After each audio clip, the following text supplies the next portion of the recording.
Protesters say they are standing against what they call, quote, political and police corruption. We spoke to one who said she hopes that the group continues to grow.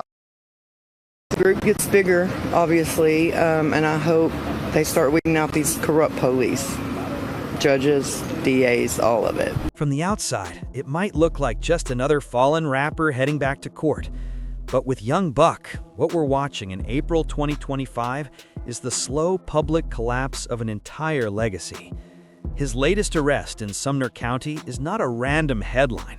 It's the moment years of legal trouble, financial ruin, and a brutal feud finally lock into place, with a very real chance that this time he does not walk away. When officials confirmed that he had violated his bond supervision at least 6 different times, violations tied to his 2020 case involving domestic allegations, vandalism, and a weapons charge, the judge's response was blunt: 30 days behind bars immediately, with a new bond and a full trial still waiting on the other side.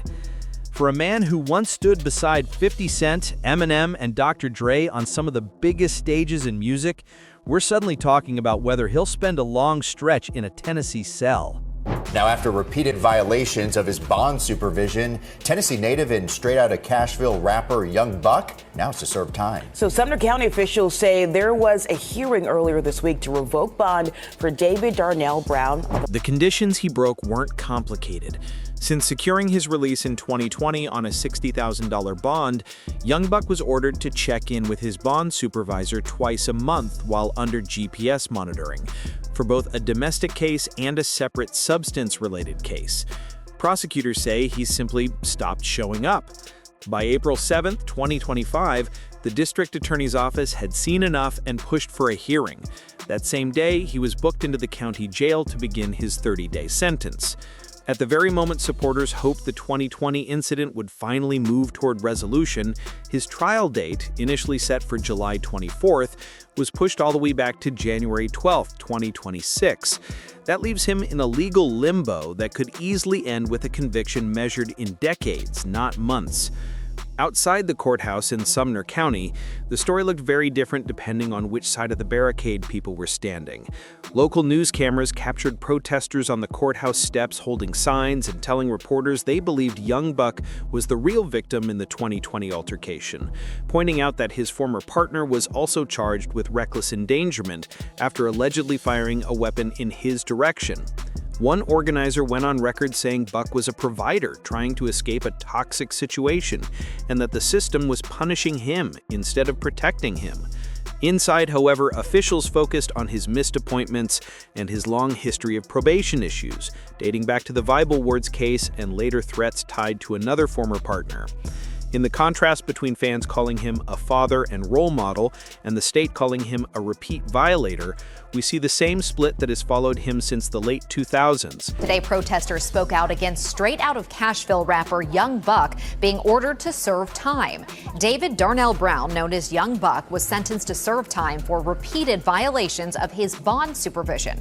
Officials say Brown was ordered to serve 30 days in Sumner County Jail after his bond. Meanwhile, social media turned his latest mugshot into a spectacle within hours.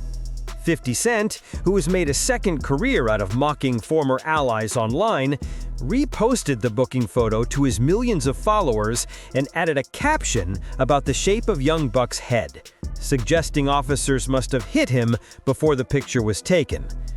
This wasn't a one-off joke. It echoed earlier posts where 50 Cent used the same image alongside clips of cartoon characters known for exaggerated features, all to underline the point that his former G-Unit partner was once again in trouble. For people who remember the days when Young Buck's name sat next to platinum plaques and sold-out tours, seeing that image placed next to cheap memes makes it painfully clear how far the power dynamic has shifted. And the legal danger is only one part of the collapse. By the time he walked back into a cell in April 2025, the financial foundation under Young Buck's career had already been gutted in a way most artists only read about in cautionary tales. In 2023, after a long and very public bankruptcy battle, court documents showed he had been forced into a full liquidation. roughly $1.05 million in assets, his music catalog, studio gear, cars, jewelry, stacked into a pile to be converted into cash.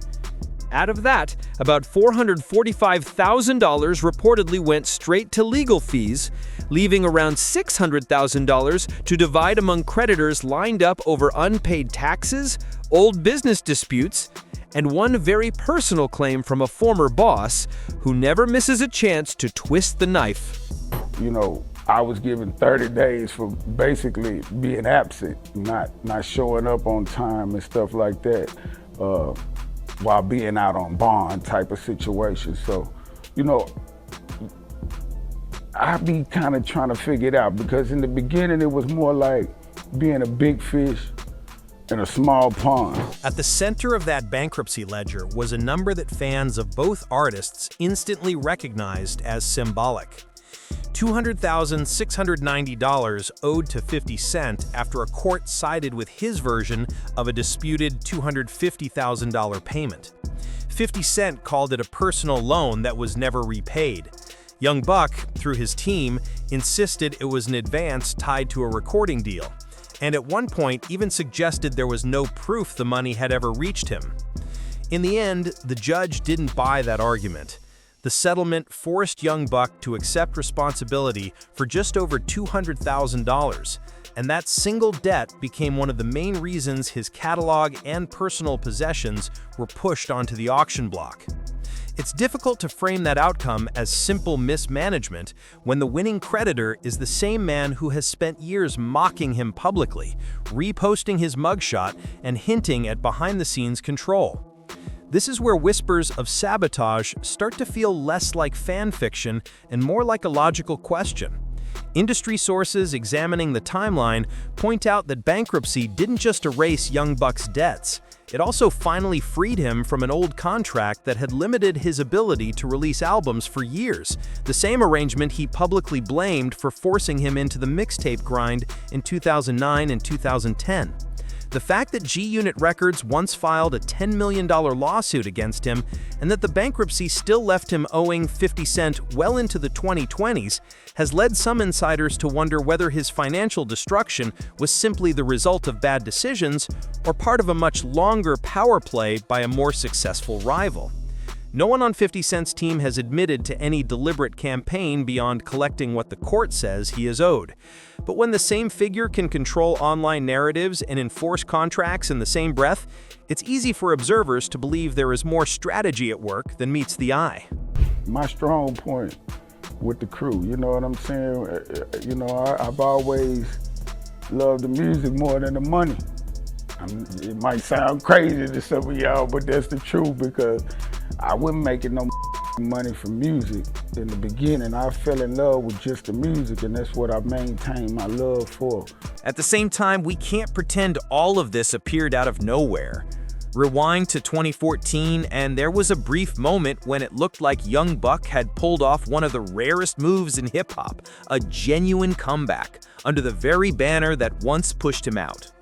The G-Unit reunion at Hot 97's Summer Jam on June 1st, 2014 brought him back on stage with 50 Cent, Lloyd Banks, and Tony Yayo. In the months that followed, they released The Beauty of Independence and The Beast is G-Unit, both featuring Young Buck's voice and energy across multiple tracks. Fans heard the same raw delivery from the Straight Outta Cashville era, now filtered through prison time, IRS raids, and a federal weapons sentence. For a moment, the narrative shifted from tragedy to redemption. He even launched an ambitious mixtape series branded around the number 10, signaling that he still believed in long-term planning. But even during that reunion, the relationship with 50 Cent never fully left the danger zone. Old accusations about missed tax payments, alleged substance issues, and loyalty conflicts with Shaw Money XL lingered in interviews and social media. By 2018, when Young Buck was promoting new music and hinting at an album supposedly involving both 50 Cent and Dr. Dre, the cracks began to show again. Legal filings resurfaced over unpaid obligations, and 50 Cent once more insisted that any move Buck made in the industry had to go through him first. For an artist trying to rebuild after an 18-month federal stretch and earlier community service tied to the Vibe Awards case, the idea that a former mentor could still block projects a decade later made the sabotage narrative feel increasingly plausible. He doing with his life, 50 doing whatever he doing with his life, and it is what it is, you know what I'm saying? But I went down that road of trying to get us back together and getting back together and all of that, you know. Then came the personal jabs, ones that went far beyond money. In 2019, when leaked audio involving Young Buck and a trans person spread online, 50 Cent turned a private crisis into open season. He posted homophobic captions and framed the situation as proof that Buck had betrayed him. The feud escalated again in early 2025 when Young Buck appeared in a clip sending respect to Big Meech after his release and telling critics to stop playing with the former Kingpin's name. 50 Cent responded publicly by mocking Buck's orientation again, writing, "This fool fell out with me because he liked boys," and adding that he never told him to go loving on a weaponizing long-running rumors just as the legal system tightened its grip. For people paying attention, it looked less like a personality clash and more like a sustained effort to keep Young Buck's image tied to scandal instead of music. That final insult in 2025 landed right on top of the legal and financial disasters already in motion. While supporters gathered outside the courthouse, insisting he was the target of a biased system, and pointing out that his former partner in the 2020 case had also been charged, 50 Cent's online commentary ensured that any potential brand partners, promoters, or collaborators saw Young Buck as radioactive. Even as Buck tried to present himself on social platforms as focused and grateful, celebrating milestones like the 18th anniversary of Straight Outta Cashville and teasing new work, the combination of an upcoming 2026 trial, open bankruptcy debts he barely survived, and a relentless public campaign from a far more powerful rival turned his path forward into a minefield. And as that January court date gets closer, the question hanging over everything is no longer just how much time he might serve, it's whether there is any future where Young Buck walks back into a studio as a truly free man. So it's like now I'm in a place where it's like, you know, ain't no sense of talking about it. Let me just show you, you know what I mean? So, you know, you can just expect a lot of new music, a lot of new movement. This is the first time I even sit in front of a camera doing an interview in a long time, man, you know what I'm saying? As that trial date creeps closer, the entire tone around this case shifts from simple crisis to something that feels far more calculated. Prosecutors in Sumner County didn't agree to move the trial to January 12, 2026, just because the calendar was crowded. Legal insiders point out that when a jury trial tied to a 2020 incident gets delayed multiple times, it usually means the state is quietly stacking witnesses, documents, and prior incidents. They now have bond logs showing missed meetings in 2024 and early 2025. GPS records tracing his location when he was supposed to be checking in, and a paper trail linking those violations back to the same man who already has a 2012 conviction for possession of a weapon as a convicted felon. From their perspective, every missed appointment is another brick in the wall they're building around the phrase repeat offender. We can see exactly how they intend to frame the case, not as one chaotic night in 2020 that spiraled out of control, but as the latest stop in a long pattern that began with the Vibe Awards case in 2004 and was solidified by that 18-month federal sentence in 2012. Prosecutors can point to his 2016 arrest involving threats toward an ex, his 2022 vandalism case where officers said he kicked in a car, and now the bond violations tied to both a domestic case and a substance-related case as proof that supervision and prior consequences never changed his behavior. One former county attorney described this approach as the snowball method, letting small violations build until they can walk into court and say, "This isn't a lapse, this is a lifestyle." By January 2026, they will likely have every past misstep polished and ready to replay for 12 jurors. To make matters worse, That snowball is rolling through an environment that already sees him as unstable. When officials described his bond breaches as repeated and emphasized that a judge had to revoke his freedom just to get him back under control, they were sending a clear message. This is someone who does not respect court orders. A juror who hears that and then learns about a federal weapons conviction from a previous decade may not separate one chapter of his life from another. Add in that his 2020 arrest involved allegations inside his own home and a firearm, and it becomes very easy for prosecutors to stand up and say, this man has been given chance after chance and shows the same chaos every time. Whether or not that's the full truth, it is unmistakably the narrative they are preparing to deliver.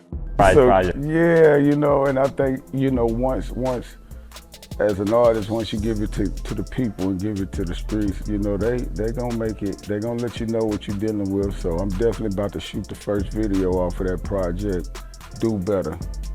And like I say, if you ain't heard it, make sure you get out there and go stream me, buy me, download me. Meanwhile, outside the courtroom, another narrative has been built, brick by brick, for almost 20 years. And it has 50 Cent's fingerprints all over it. When we look back at that brief reunion window in 2014, we remember a completely different energy. The G-Unit crew was back on stage, 2 new EPs were dropping, Young Buck was shouting on phone interviews about feeling blessed and relevant again, smiling in press appearances and pouring drinks in music videos as if the fights, the IRS raids, and the bitterness were finally behind him. Fast forward to April 2025, and that same man's new mugshot is being cropped, reposted, and turned into a viral joke, broadcast to millions, with 50 Cent clowning his hairline and implying officers roughed him up. And this is nothing new. Every major low point since 2019 seems to be followed by a mocking caption, a fresh meme, or another sarcastic reminder that he still owes money. Those online jabs may look like routine trolling, but when you place them next to the courtroom timeline, they begin to feel like part of a colder, calculated strategy. Remember, this is the same 50 Cent who walked away from a long bankruptcy fight in 2023 with a legal victory worth just over $200,000, validated by a judge who agreed that his version of the disputed $250,000 payment was the truth that mattered. The same man who has repeatedly claimed in interviews and books that he previously bailed Young Buck out of tax issues, painted him as financially irresponsible, and later watched as the bankruptcy process forced the liquidation of more than $1 million in assets, including the catalog that once helped build the G-Unit brand. When that level of financial power intersects with a public humiliation campaign, we have to ask, is this just pettiness or something far more tactical? Yeah, man, it's like I said, I got a lot of music out.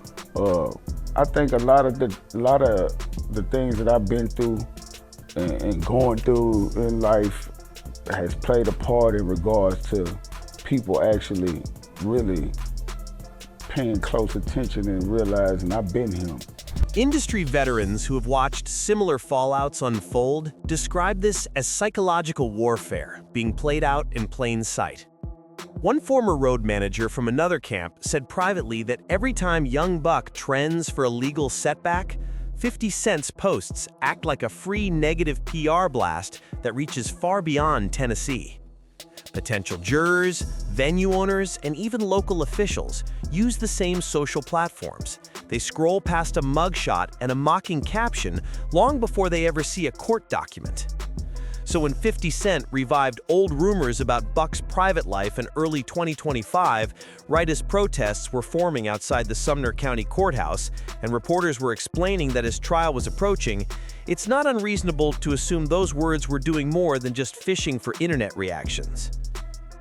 And we cannot ignore the deeper history behind this mockery. This is the same relationship that cracked open in 2008 when 50 Cent leaked a taped phone call of Young Buck crying, apologizing, and begging for direction. The situation got even uglier when 50 accused him of substance issues live on the radio and claimed he had paid Buck's taxes more than once. In 2019, when private audio involving Young Buck and a trans person leaked online, 50 Cent didn't stay silent. He weaponized it with homophobic captions, including the line that Buck fell out with me because he liked boys, followed by another jab suggesting Buck pursued someone he couldn't resist. Then in 2025, when Young Buck publicly sent love to Big Meech and told people to stop disrespecting him, 50 went right back to the same wound, repeating the insinuations and turning his former artist's personal life into yet another punchline. After we had met 50 and he had,